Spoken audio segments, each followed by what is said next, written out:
Hello friend, chapter number 6 વિકલિતના ઉપયોગો. હવે આપણે ટોટલ 5 ટોપિક, એમાંનો સૌથી છેલ્લો ટોપિક મહત્તમ અને ન્યૂનતમ કિંમતો. વધતું ઘટતું વિધેય પૂરું કર્યું, બરાબર. હવે વધતા ઘટતા વિધેયનો જ આમ જોવા જઈએ તો આગળનો આ ટોપિક છે, બરાબર. તો આપણે ગઈ વખતે લેક્ચરના એન્ડમાં અમુક વસ્તુ મેં તમને શબ્દોથી પરિચિત થવાનું કીધેલું. હવે આજે આપણે એના વિશે થોડું જોઈએ. સૌથી પહેલાં એક વસ્તુ ખાસ ધ્યાન રાખવાનું કે જ્યારે વિધેય વધતું હોય કે ઘટતું હોય,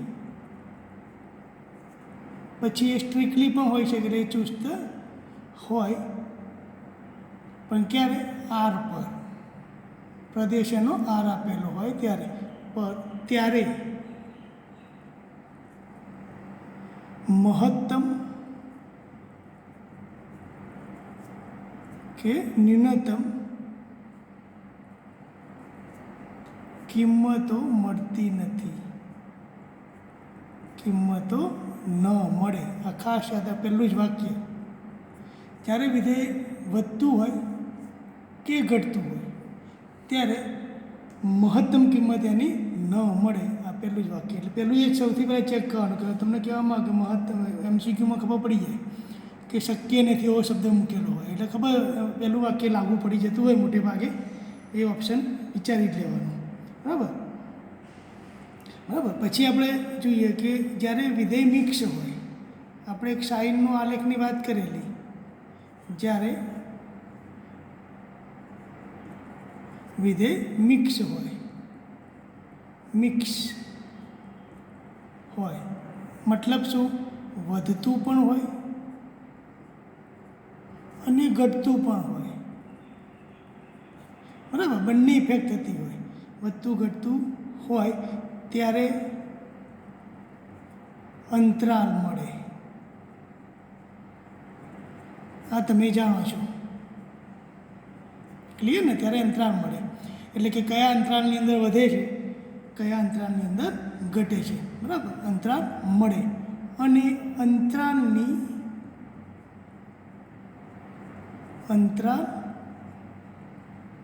માટે એક્સની જે નિર્ણાયક કિંમતો મળે, યાદ કરો ભાઈ. આપણે SX બરાબર 0 લઈએ, ખબર છે ને? નિર્ણાયક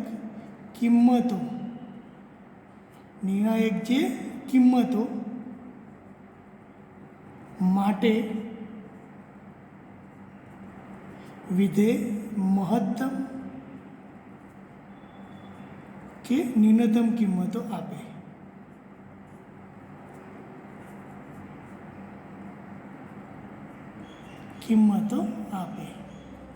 આ ખાસ ધ્યાન રાખવાનું, ક્લિયર? હંમેશા. એટલે યાદ રાખવાનું, જ્યારે અંતરાલ શક્ય હોય ત્યારે એકલું વધતું હોય કે એકલું ઘટતું હોય તો ઉપરને ઉપર જ ચાલ્યા કરે, બરાબર. ગઈકાલે આપણે એની થોડી ચર્ચા કરેલી. એ પ્રમાણે જો ઘટતું હોય તો નીચે ચાલ્યા કરે, એટલે નીચે ચાલ્યા જ કરે તો આપણે તમે ના ન્યૂનતમ કહી શકો, ના મહત્તમ એનું શોધી શકો, બરાબર છે. એટલે જ્યારે કોઈ વિધેય આપણે જોઈએ કે હું તમને થોડુંક ગ્રાફ દ્વારા થોડો સ્કેચ આપું તમને.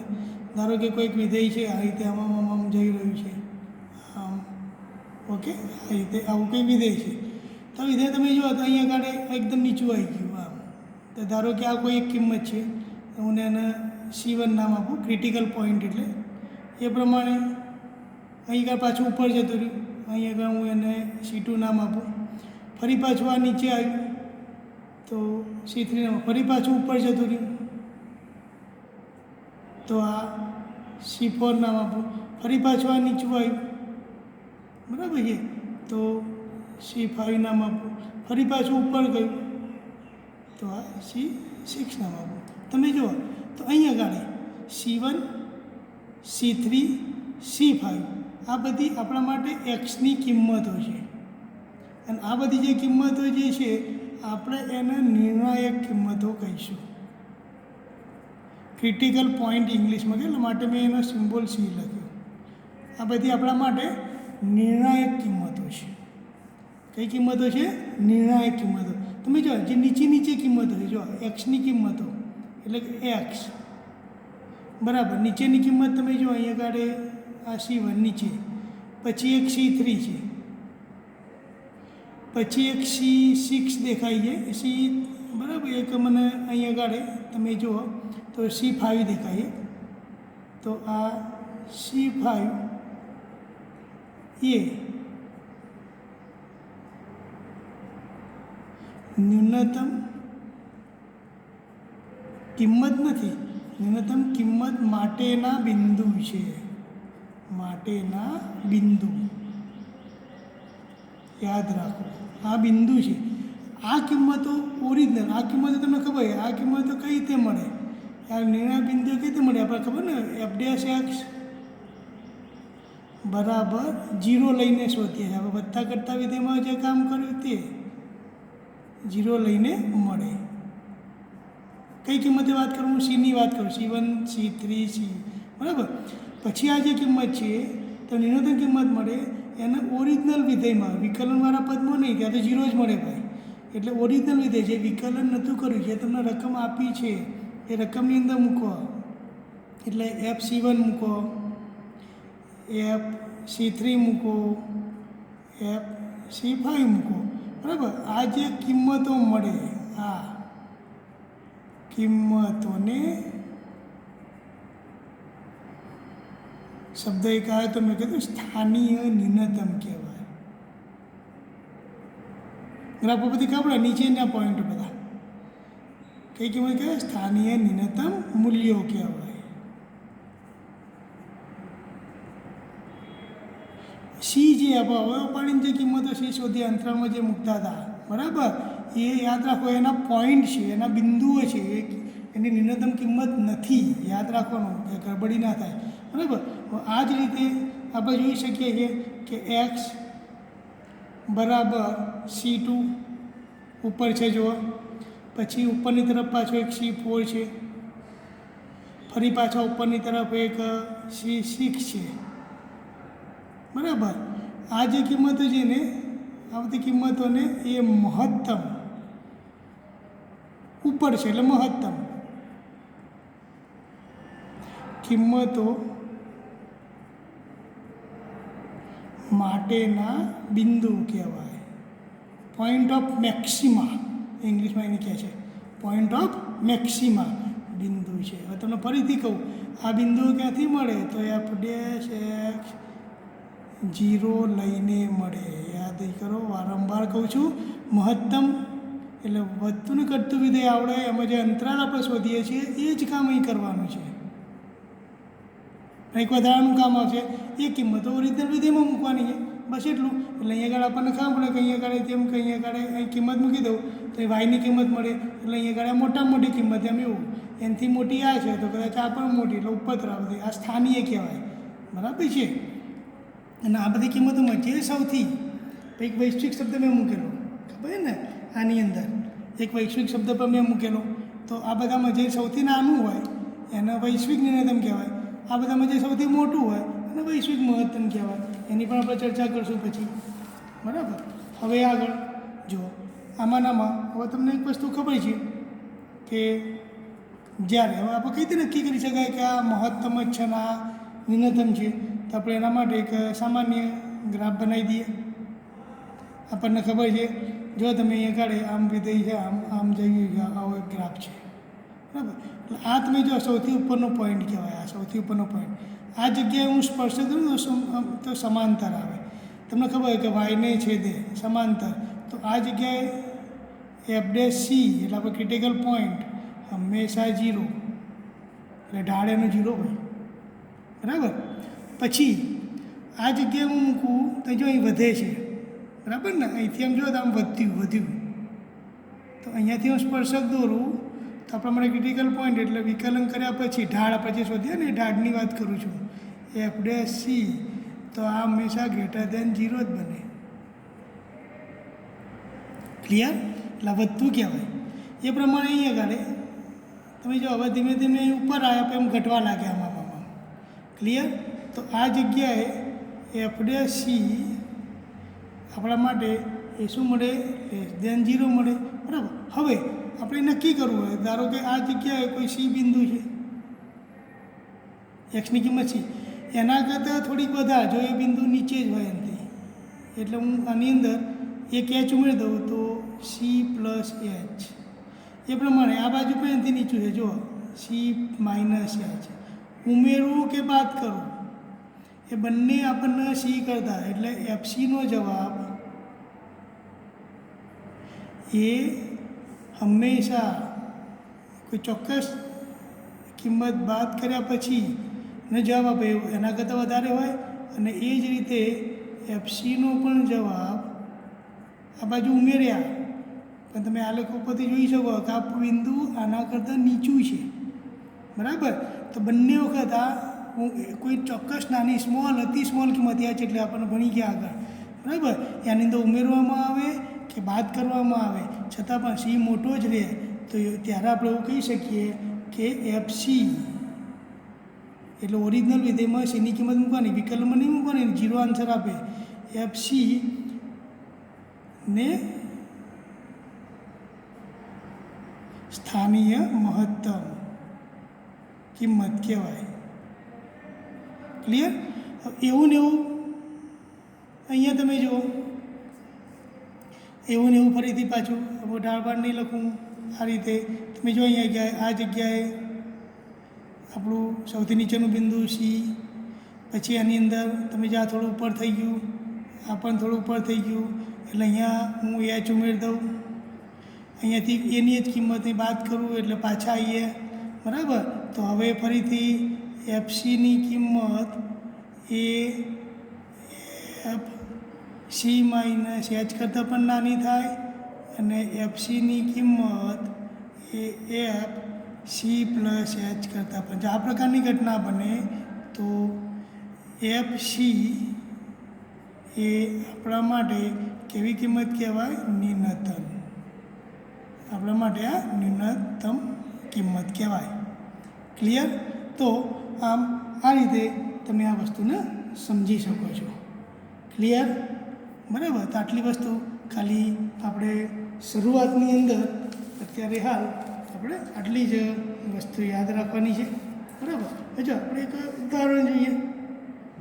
ઉદાહરણ નંબર આપણા માટે એક 26 છે, બરાબર. જો ઉદાહરણ નંબર 26, તો ઉદાહરણ નંબર 26 છે એની અંદર આપણને અહીંયા આગળ એક પ્રશ્ન મૂકેલો છે. ઉદાહરણ નંબર 26 યાદ રાખો. શું યાદ રાખવાનું ભૂલી ગયો? આપેલું વિધેય જો સતત વધતું હોય કે ઘટતું હોય ત્યારે હંમેશા એનું સ્થાનીય મહત્તમ કે ન્યૂનતમ કિંમત મળતી નથી. એ ખાસ અગત્યની વસ્તુ છે. હવે એફએક્સ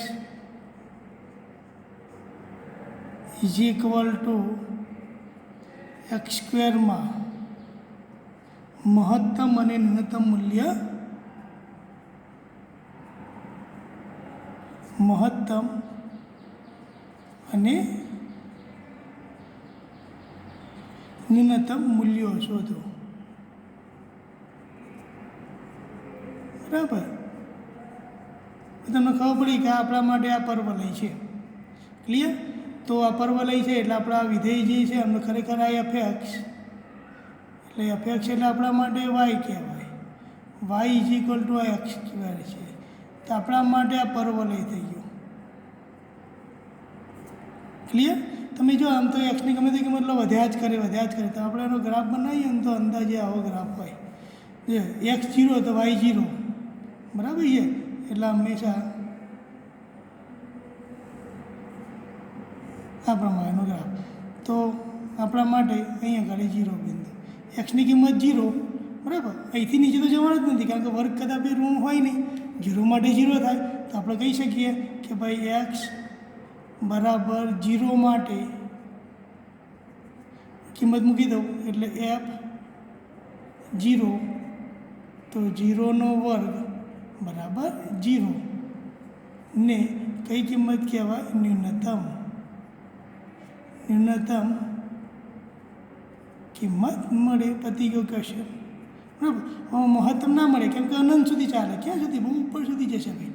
કઈ કિંમત તમે લો 1 લો 2 3 4 5 6 7 8 પછી વધતું થઈ ગયું આ ભાગમાં વધતા આ ભાગમાં વધતો ન્યૂનતમ ખબર શરૂઆત અહીંથી થઈ મને ખબર પડી પણ અંત એનું ક્યાં થાય એ ખબર નથી પડતી માટે શું કહેવાય માટે મહત્તમ કિંમત ન મળે ક્લિયર બરાબર ચાલો હવે ઉદાહરણ નંબર 27 છે જોઈએ આપણને એના માટે પણ કીધેલું છે કે ભાઈ એફ માનાંક વિધેય છે માનાંક વિધેય એક્સ બિલોંગ્સ ટુ આર માટે મહત્તમ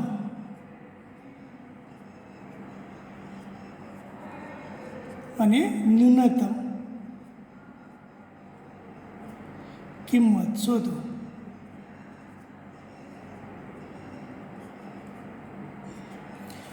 આવી આપણને અહીં આગળ વાત કરેલી છે બરાબર તો કઈ રીતે આ બધું શક્ય બનશે જો કઈ રીતે આ વસ્તુ શક્ય છે અહીં આગળ આપણા માટે તો અહીં આગળ તમે જોઈ શકો છો ક્લિયર તો અહીં આગળ આપણે મહત્તમ ન્યૂનતમ મૂલ્યની વાત કરી રહ્યા છીએ કઈ રીતે અહીં આગળ તમે જોઈ શકો છો ચલો આ માનાંક વિધેય તમને ખ્યાલ છે તો હંમેશા એના બે ટુકડા થઈ જાય એફ યાદ છે ને ભાઈ બે ટુકડા એક્સ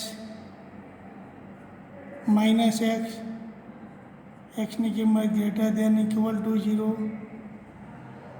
એક્સની કિંમત લેસ દેન ઇક્વલ ટુ 0 બરાબર એનો મતલબ શું થઈ ગયો આપણી પાસે એફ એટલે એવું સમજાય કે વાય ઇઝ ઇક્વલ ટુ એક એક્સ છે એક વિધેય અને એક Y is equal to minus X છે ક્લિયર બરાબર તો તમે જુઓ આ બંને સરખાય તો એક્સની કિંમત 0 માટે તમને અમે આનો આલેખ તો ખબર 0 માટે 0 મળે 1 માટે 1 મળે 2 માટે 2 મળે 3 માટે 3 મળે તો આ તરફ ને આ તરફ આગળ વધે તો આ જે છે એ વાય ઇઝ ઇક્વલ ટુ એક્સનો આલેખ બરાબર આ માનાંક વિધેય છે તમે જો એક્સની કિંમત તમે અહીં મૂકશો તો વાયની કિંમત બધી અહીં એક્સની કિંમત માઇનસ એટલે આપણે વાય તો ધન જ મળશે કારણ કે માનાંક વિધેય એટલે આ તરફનો બીજો આલેખ થશે તો આપણા માટે આ Y is equal to minus શું બને છે એક્સ બને છે ક્લિયર તમને ખબર કે શરૂઆત ખબર છે મને પણ અંત એની ખબર નથી તો આપણે આના માટે શું કરી શકીએ કે ભાઈ એક્સ બરાબર 0 માટે ઓરિજિનલ વિધેય આપણું એફ 0 તો માનાંકની અંદર કિંમત મૂકી દો 0 તો 0 ને શું કહીશું આપણે ને ન્યૂનતમ કિંમત પરંતુ મહત્તમ શક્ય નથી કેમ કે અનંત વિધેય છે બરાબર ક્યાં જઈને અટકશે એ ખબર નથી એટલે કે મહત્તમ મૂલ્ય ન મળે ક્લિયર મહત્તમ મૂલ્ય શું કહેવાય આપણને તો કે ન મળે આપણે એવું અહીંયા આગળ એને કહી શકીએ છીએ ક્લિયર સમજણ પડી બરાબર જો હવે એના પછી આપણે થોડાક આગળ વધીએ જો એક આવો નવો ઉદાહરણ નંબર 28 છે બહુ સરસ મજાનું ઉદાહરણ છે સમજવા માટેનું તો ભાઈ ઉદાહરણ number 28 F is equal to x આપણને કીધેલું એ જોયું અંતરાલ બાંધી દો એક્સ બિલોંગ્સ ટુ 0 થી 1 આગળ મહત્તમ તથા ન્યૂનતમ કિંમત શોધો મહત્તમનો મ લખીશ અને ન્યૂનતમ કિંમત શોધો ઓકે તો હવે આપણને ખબર છે તો તમે જુઓ અહીંયા આગળ તો આપણા માટે આ એફ એટલે આપણે એને શું નામ આપશું Y is equal to X બરાબર તો તમે અહીંયા આગળ ખાલી 0 થી એક્સની કિંમત 0 થી 1 તો ગ્રાફિકલી આપણે જોઈશું એને તો એક્સની કિંમત અહીં 0 અને ધારો કે 1 બરાબર. તો 0 to 1 માટે એક્સ બરાબર વાય છે, એટલે તમને ખબર ગોગમબંધમાંથી પસાર થતી બિંદુ, તો ધારો કે વાયને હું અહીંયા લઈ લઉં છું, આ જગ્યાએ બિંદુ બંને ભેગા થાય તો ખાલી એક આટલો ગ્રાફ મળશે તમને, પતી ગયું. જો આપણા માટે આ વિવૃત અંતરાલ છે, મતલબ કે પ્રથમ કિંમત અને અંતિમ કિંમતનો સમાવેશ ના થાય. ક્લિયર? તો હવે મારે અહીંયા આગળ ન્યૂનતમ મહત્તમ શું સમજવું? બરાબર. તમે જુઓ કે એક્સ કરતાં થોડીક મોટી કહેવાય, આમ ધીમે ધીમે વધ્યા કરે છે, એટલે તમને ખબર કે અહીંયા નાની છે અને અહીં મોટી હશે. બરાબર. તો આપણે લખીએ કે ભાઈ અહીં એક્સ બરાબર 0થી વધારે માટે, ખબર ને આ તરફ 0 અહીંયા વધારે જઈએ એટલે અહીંયા માટે ન્યૂનતમ હોય, ન્યૂનતમ મૂલ્ય હોય, પરંતુ નક્કી કરવું, હવે 0.1 સમજવું, 0.001 સમજવું, 0.001 સમજવું, બરાબર. નક્કી કરવું શક્ય નથી. શું સમજવું બોલો? એક્ઝેક્ટ કિંમત હું શું લખું? કોઈ કે 0.1 લખો સાહેબ, કોઈ કે ના સાહેબ એનાથી નાનું હોય કે નહીં, 0 નહીં એટલે 0.001, કોઈ કે 0.001, કોઈ કે 0.401, તો શું લખવું ખબર જ ના પડે, એટલે આ શક્ય નથી. બરાબર. એનો મતલબ કે એવી જ રીતે મોટા માટે તો એ પ્રમાણે એક્સ બરાબર 1થી ઓછા, ઓછા એટલે આ તરફ અહીંયા આગળ, બરાબર. ઓછા માટે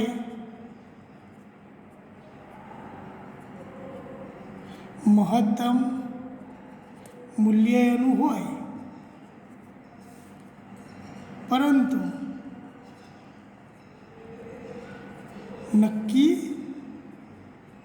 કરવું શક્ય નથી. માટે શું લખાય? ન્યૂનતમ કે મહત્તમ મૂલ્ય ન મળે. ક્લિયર? બરાબર છે. મહત્તમ કે ન્યૂનતમ મૂલ્ય ન મળે. બરાબર. તો આપણે આ 3 ઉદાહરણ જોયા. પણ તમને એમ થાય કે આમાં વિકલન તો આવ્યું નહીં, આની અંદર વિકલન તો આવ્યું નહીં, તો આપણે શું કરશું હવે? હવે આપણે અહીંયા આગળ હવે વિકલનનો ઉપયોગ કરીને, બરાબર, આપણે ચેપ્ટરનું નામ જ છે વિકલિતના ઉપયોગો, તો આ તો હવે સાદી રીતે જોયું કે વારંવાર હવે ગ્રાફ દોરવા તો અઘરા છે. તમે જો બધાની અંદર આપણે ગ્રાફને આધારે નક્કી કર્યું, બરાબર. તો ગ્રાફની મદદથી તો આ બધી વસ્તુ નક્કી કરવી બહુ અઘરી પડે, બધાના કેટલા ગ્રાફ દોરવા બેસીએ, બરાબર. એટલા માટે હવે આપણે અહીંયા આગળ વિકલનની મદદથી મહત્તમ અને ન્યૂનતમ, તો વિકલનની મદદથી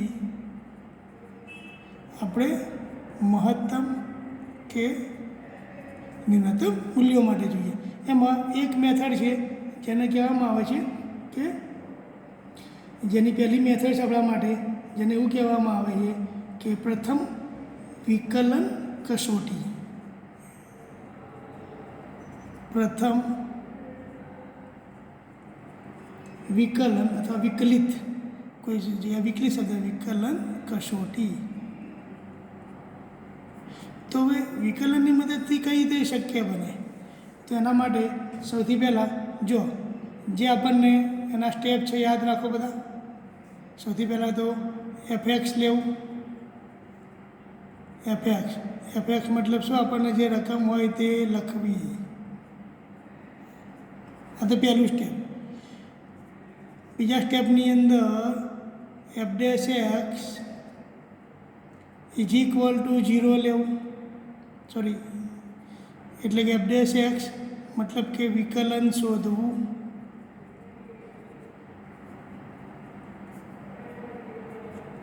ક્લિયર?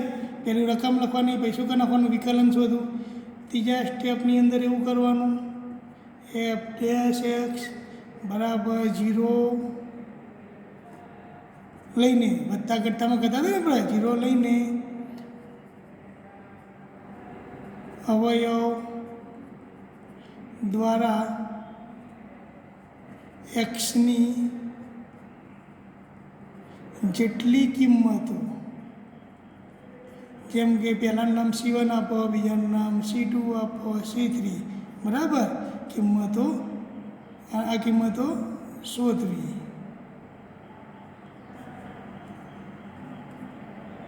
હવે આ કિંમતોનું શું કહીશું આપણે? આજે C1, C2 આ જે કિંમતોને આપણે શું કહીશું એનું નામ? અને નિર્ણાયક કિંમતો કહેવાય. શું કહેવાય ને? નિર્ણાયક કિંમતો. ક્યાં ઉપયોગ કરતા હતા બોલો? અંતરાલ શોધવામાં ઉપયોગ કરતા હતા નથી કરતા આપણે, બરાબર. તો આ નિર્ણાયક કિંમતો અહીંયા શોધવાની છે. હવે નિર્ણાયક કિંમતો શોધ્યા પછી આપણને ખબર છે સ્થાનીય ચોથા નંબરનું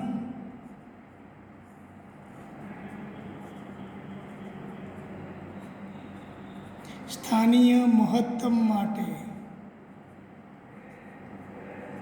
યાદ રાખવાનું. આપણે ખબર પ્રાઇમ મિનિસ્ટર નરેન્દ્ર મોદી શું કહેવાય? સૌથી મોટા કહેવાય. એટલે પ્રાઇમ મિનિસ્ટરની પોસ્ટ સૌથી મોટી PM, પ્રાઇમ મિનિસ્ટર. ખબર પડી? PM, પ્રાઇમ મિનિસ્ટર, બરાબર. તો તમને ખબર છે આવું ક્યારે મળે? હમણાં ફરીથી એક ગ્રાફ બનાવ્યો, આવો જ બનાવેલો આપણે યાદ કરો. આ જગ્યાએ અહીંયા ધીમે ધીમે વધે છે. વધે એટલે શું કહેવાય? F'(x) ગ્રેટર દેન 0 વધતું વિધેય. એ પ્રમાણે અહીં ધીમે ધીમે ઘટ્યા નીચે ઉતરીએ છીએ તો F'(x) લેસ દેન 0 એટલે મતલબ કે આ એ કિંમત, બરાબર, અહીં વધે એટલે આ બાજુ શું હોય? પ્લસ હોય. P મતલબ પ્લસ, અને આ બાજુ શું હોય? માઇનસ હોય. ખબર પડી? એટલે પ્લસમાંથી માઇનસ બને, બરાબર. પ્લસ એટલે પોઝિટિવ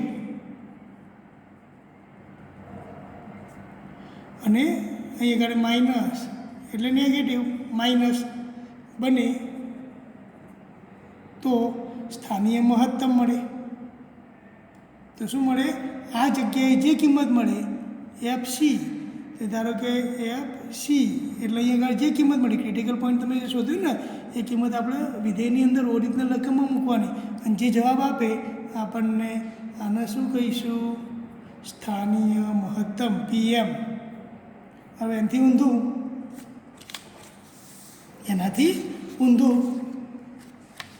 હવે તમે સમજી શકો છો હું શું કહેવા માગું છું, બરાબર. તો નંબર 5 જુઓ. નંબર 5 એ સ્થાનીય ન્યૂનતમની વાત કરું છું. નંબર 5 સ્થાનીય ન્યૂનતમ. તો ઊંધું MP એટલે તમે જો આમ આ રીતે જોઈએ ભૂલી જવાય ને કદાચ આ રીતે તો આમ ગ્રાફ બનાવી દેવાનો આમ હોય એટલે અહીંયા સૌથી નાનામાં નાની કિંમત આવે. આ સૌથી નાનામાં નાની કિંમત આપણી C, બરાબર. તો અહીં તમે જો ગ્રાફ ધીમે ધીમે ઘટ્યો એટલે ઘટતું વિધેય કહેવાય. અને ઘટતા વિધેયનું વિકલન આપણે શું વિચારીએ છીએ બોલો? Less than 0. લેસ દેન 0 મતલબ કે નેગેટિવ. અહીં આગળ ધીમે ધીમે આમ વધે છે. વધ્યું એટલે વધતું વિધેય. વધતું વિધેય એનો મતલબ શું કહેવાય? ગ્રેટર દેન 0 મતલબ કે માઇનસમાંથી શું બને? પ્લસ. એટલે આ માઇનસમાંથી શું બની જાય? પ્લસ. એટલે આ બાજુ પ્લસ નિશાની હોય અને આ બાજુ માઇનસ નિશાની હોય. ખબર પડી? એટલે માઇનસમાંથી પ્લસ બને તો અહીં આગળ જે FC એટલે ઓરિજિનલમાં મૂકવાનું એ આપણને સ્થાનીય ન્યૂનતમ કિંમત આપે. ખબર પડી? આપણને શું આપે? સ્થાનીય ન્યૂનતમ કિંમત આપે, બરાબર. ટૂંકમાં PM પ્રાઇમ મિનિસ્ટર, સ્થાનીય મહત્તમ MP બરાબર, મેમ્બર ઓફ પાર્લામેન્ટ, એમાં સૌથી ઉપર હોય એને શું કહેવાય? Prime minister. એટલે પ્લસમાંથી માઇનસ થાય. ફરીથી એક વખત શોર્ટકટની અંદર યાદ રાખવા માટે યાદ રાખો. સંખ્યા રેખા બનાવવાની, અહીં કિંમત મૂકી દઈએ જે ક્રિટિકલ પોઈન્ટ હોય તે C, બરાબર. આ બાજુ પ્લસ હોય અને આ બાજુ માઇનસ હોય મતલબ કે PM. તો સ્થાનીય મહત્તમ ઊંધું આ બાજુ માઇનસ હોય ને આ બાજુ પ્લસ હોય, મતલબ કે એમપી માઇનસમાંથી પ્લસ તો સ્થાનીય ન્યૂનતમ. ક્લિયર?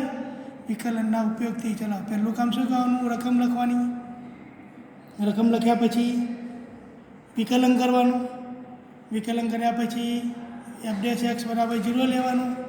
0 લીધા પછી અવયવ પાડો, એક્સની કિંમતો શોધો, સંખ્યા રેખા પર ગોઠવો, પછી આપણે જે પ્લસ માઇનસ નિશાની કરતા હતા એ જ પ્રમાણે. બરાબર છે? આ પ્રકારનું પહેલું માઇનસ આવી જાય ને પછી પ્લસ આવે તો સમજવાનું તે સ્થાનીય મહત્તમ આપે. પછી બરાબર આ પ્રમાણે આ રીતે જ આગળ વધવાનું, હંમેશા આ રીતે જ. ક્લિયર? તો અમારી રીતે અને બરાબર યાદ રાખો. બરાબર, હવે આપણે એના રિલેટેડ બરાબર ત્યાં સુધી યાદ કરો. એને મેં જે તમને કરાવ્યું છે એના રિલેટેડ થોડા ક્વેશ્ચન જોઈએ તો તમને થોડીક વધારે સમજણ પડશે.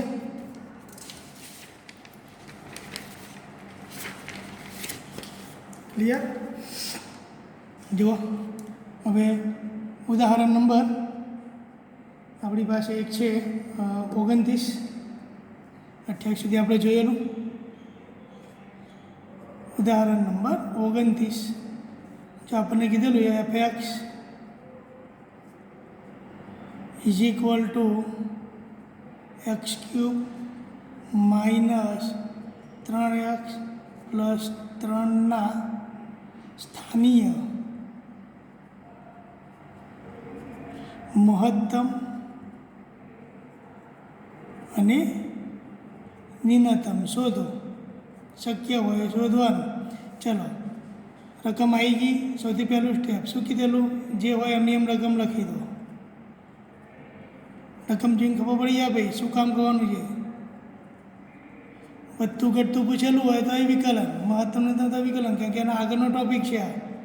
એટલે વિકલન કરવાનું. બીજો સ્ટેપ તો 3x² 3. ક્લિયર? પછી શું કીધેલું? ત્રીજું સ્ટેપ f' બરાબર 0 લઈને એના અવયવ પાડવાના. એટલે કે 3x² 3 બરાબર 0. 3 કાઢ લો કોમન, x² માઇનસ 1 બરાબર 0, x માઇનસ 1 x પ્લસ 1 તો x બરાબર 1 અને માઇનસ 1. આ એક્સની બે કિંમત શું કહીશું આપણે એને? નિર્ણાયક કિંમતો. અને C1 અને C2. ક્લિયર? પછી મેં તમને કીધેલું એ પ્રમાણે સંખ્યા રેખા ઉપર ગોઠવી દેવાની. ચલો, સૌથી પહેલાં અહીં કોણ આવે? -1. પછી કોણ આવે? 1. બરાબર? નિયમ પ્રમાણે કીધેલું વિકલનની આગળ પહેલું પદ પ્લસ હોય તો શરૂઆત અહીં પ્લસથી, અને આ પ્લસ, આ માઇનસ, આ પ્લસ. પછી અંતરાલ લખો શું લખતા હતા? -ઇન્ફિનિટીથી -1 અને 1થી ઇન્ફિનિટી માટે વિધેય વધતું, -1થી 1 માટે વિધેય ઘટતું. બરાબર ને? અહીં આગળ એ કામ નથી કરવાનું. હવે થોડું આગળ આપણે કીધેલું. ચલો, સૌથી પહેલાં તમે જુઓ. હવે -1 માટે વિચારો. જો -1, હા જોજો બરાબર. -1 તો -1 આ બાજુ કોણ છે? પ્લસ. આ બાજુ કોણ છે? માઇનસ. તો શું થઈ ગયું? પ્લસમાંથી માઇનસ એટલે એમપી થઈ ગયું. પ્લસ પીએમ થઈ ગયું. બરાબર? જો -1 માટે x -1 માટે ધ્યાનથી જુઓ. આ બાજુ કોણ છે? પ્લસ. પ્લસમાંથી માઇનસ બને. પ્લસ એટલે પોઝિટિવ, માઇનસ એટલે નેગેટિવ. પીએમ થઈ ગયો બને. તેનો મતલબ શું કહેવાય? શું લખાય બોલો? શું લખાશે બોલો? તો માટે x બરાબર -1 માટે સ્થાનીય મહત્તમ કિંમત મળે. તે કઈ હોય? તો કીધું ને હવે ઓરિજિનલ વિધેયમાં મૂકવાનું. ઓરિજિનલ વિધેય fx, ફરીથી લખું છું, x³ 3x અને 3 -1 આ મળવાનું છે. આ બિંદુ કહેવાય. આ બિંદુ અને હવે કિંમત -1નો ઘન 3 ઓરિજિનલમાં મૂકવાનું ભાઈ 3 ઓકે ચાલો આનું સાદુરૂપ -1 માઇનસ માઇનસ પ્લસ 3 ને 3 6 ને 5 તો 5 એ આપણા માટે સ્થાનીય મહત્તમ આનાથી નક્કી થાય કે મહત્તમ મળશે કે ન્યૂનતમ પણ મળે ક્યાંથી ઓરિજિનલ વિધેયમાંથી મળે ક્લિયર ચાલો સમજણ પડી બરાબર ફરીથી ચલો હવે આપણે આના તો એક માટે એકની ડાબી તરફ કોણ છે માઇનસ જમણી તરફ કોણ છે પ્લસ તો લખીએ કે x બરાબર 1 માટે બરાબર માઇનસમાંથી શું મળે છે પ્લસ 1 માટે માઇનસમાંથી પ્લસ બને માઇનસ એટલે m પ્લસ એટલે p તો mp બરાબર mp મતલબ શું કહેવાય નાના કહેવાય સ્થાનીય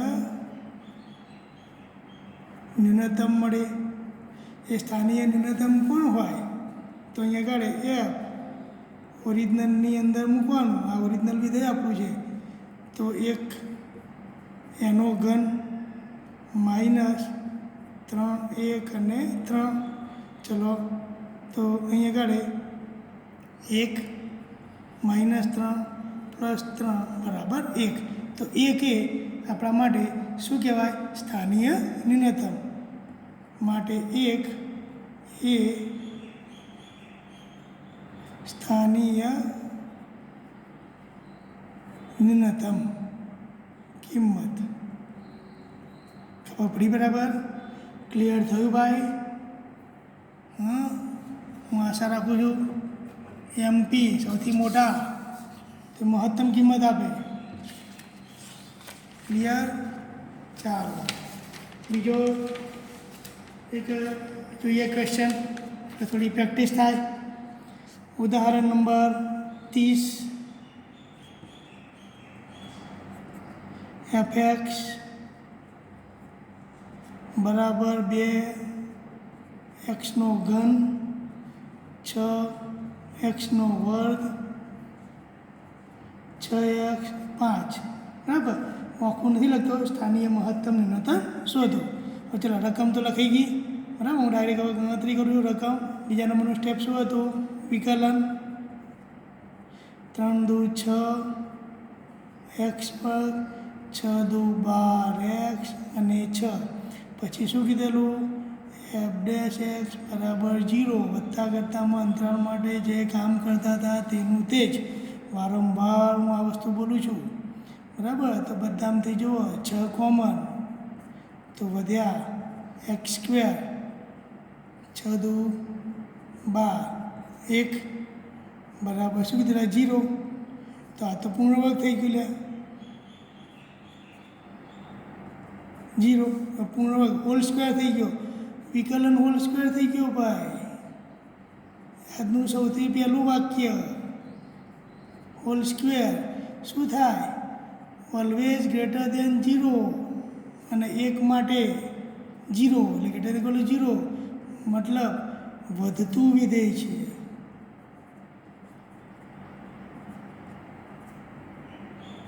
અને વધતું વિધેય હોય તો શું લખાય સ્થાનીય મહત્તમ કે ન્યૂનતમ મૂલ્ય ન મળે પહેલું જ વાક્ય ક્લિયર બરાબર સમજણ પડી બરાબર બરાબર જો બીજો છે એક ઉદાહરણ number 31 fx 3 + x belongs to r માટે બરાબર હવે આપણે અહીંયા વિકલન માટે જોઈએ તો ચલો fx 2 ટુકડા માનાંક છે બહાર ના આવે તો વિકલન ના થાય એક વખત +x એક વખત -x યાદ છે ને x > 0 X less than equal to 0 પતી ગયું. હું આનું વિકલન કરીશ તો આ તો 0, અહીં એક વધે અને એક માની. અરે આમાં તો એક્સ જ ના મળ્યો, આમાં કોઈ એક્સ વધ્યો ના, એક્સ જ ના વધ્યો. તો હવે શું કરવું પડશે? એનો મતલબ કે આ વિકલનની મદદથી હું નક્કી નહીં કરી શકું. સમજણ પડીએ તો મારે કમ્પલસરી શું કરવું પડશે? આના માટે મારે કમ્પલસરી આના માટે ગ્રાફ જ દોરવું પડશે. આ વિકલન કસોટી આમાં નિષ્ફળ જાય છે, કારણ કે તમે અહીં વધતું છે, જો આમ તો ધન જવાબ, ઋણ જવાબ, મતલબ ઘટતું વધતું વિધેય છે. ઘટતું વધતું વિધેય હોય તો મળે, એકલું વધતું હોય એકલું ઘટતું હોય તો આપણે આગળ વાત કરેલી એ પ્રમાણે મળતું નથી. તો ફરીથી હું આનો આલેખ બનાવીશ. બરાબર, જો એક્સની કિંમત 0 તો આનો આલેખ આનો કઈ રીતે મળે? બરાબર ને? તો આપણી પાસે બે વિધેય થઈ ગયા, એક Y is equal to 3 plus x, એક Y is equal to 3 minus x. તમે જો હું એક્સની કિંમત ગમે તે 0 લઉં તો વાય તો મને 3 જ મળે, વાય ઉપર 3, પછી અહીંથી આગળ ચાલુ થઈ જાય, પછી તો વી આખા ઉપર જાય, આ તરફ જાય, આ વિધેય મળે એક્સ પ્લસ 3, આ મળે 3 માઇનસ એક્સ. તો મતલબ કે 3, તો 3થી બધું ઉપર જ જઈએ તો શું થઈ ગયું? માટે આલેખને આધારે કહેવાય સ્થાનીય ન્યૂનતમ મૂલ્ય 3, પરંતુ મહત્તમ ન મળે. કેમ? અનંત થઈ ગયું, મહત્તમ ન મળે. ક્લિયર? અનંતમાં ક્યાં શોધવા જઈશું આપણે? બરાબર, સમજણ પડી? તમારી રીતે ઉદાહરણ નંબર 31 સુધી રાખીએ છીએ. બરાબર, સમજજો આ ટૉપિકને. ઓકે, ટ્રાય કરજો અને સમજવા માટે. હવે બાકીનું આપણે નેક્સ્ટ લેક્ચરની અંદર જોઈશું. Okay, by.